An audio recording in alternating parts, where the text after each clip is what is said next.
ದಕ್ಷಿಣ ಭಾರತದ ಪ್ರಸಿದ್ಧ ಯಾತ್ರಾ ಸ್ಥಳವಾದಂತಹ ಶ್ರದ್ಧಾ ಭಕ್ತಿಗಳ ಕೇಂದ್ರವಾದಂತಹ ಶ್ರೀ ಮಲೆಮಹದೇಶ್ವರ ಕ್ಷೇತ್ರ ಸನ್ನಿಧಾನದಲ್ಲಿ ಇದೇ ಮಹಾಶಿವರಾತ್ರಿಯ ನಿಮಿತ್ತವಾಗಿ ದಿನಾಂಕ 14ರಿಂದ 18ರವರೆಗೆ ಜಾತ್ರಾ ಮಹೋತ್ಸವವು ನಿರಂತರವಾಗಿ ನಡೆಯುತ್ತದೆ.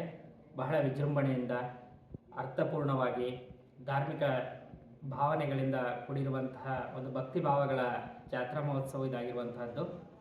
ಈಗಾಗಲೇ ಬೆಂಗಳೂರು ಗ್ರಾಮಾಂತರ, ಕನಕಪುರ ಅನೇಕ ಕಡೆಗಳಿಂದ, ಕರ್ನಾಟಕದ ಅನೇಕ ಕಡೆಗಳಿಂದ ನಿರಂತರವಾಗಿ ಪಾದಯಾತ್ರಿಗಳು, ಭಕ್ತರು ಪಾದಯಾತ್ರೆ ಬರುತ್ತಿರುವಂತಹದ್ದು ಈಗಾಗಲೇ ಪ್ರಾರಂಭ ಆಗಿರುವಂತಹದ್ದು.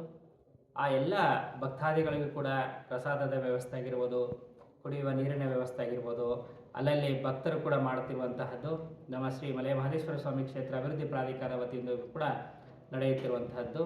ಅದರ ಜೊತೆಗೆ ಕ್ಷೇತ್ರದಲ್ಲಿ ಬಂದ ನಂತರ ಶ್ರೀಮಠದಲ್ಲೂ ಕೂಡ ದಾಸೋಹದ ವ್ಯವಸ್ಥೆ ನಿರಂತರವಾಗಿ ನಡೆಯುತ್ತಿರುವಂತಹದ್ದು.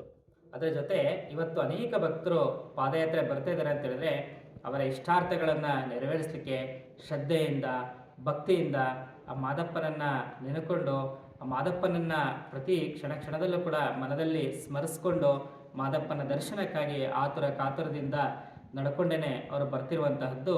ಶ್ರೀ ಕ್ಷೇತ್ರದ ಭಕ್ತಿಯ ಪರಂಪರೆ ಎಷ್ಟು ಶ್ರೀಮಂತವಾಗಿದೆ ಅನ್ನುವಂಥದ್ದನ್ನು ಈ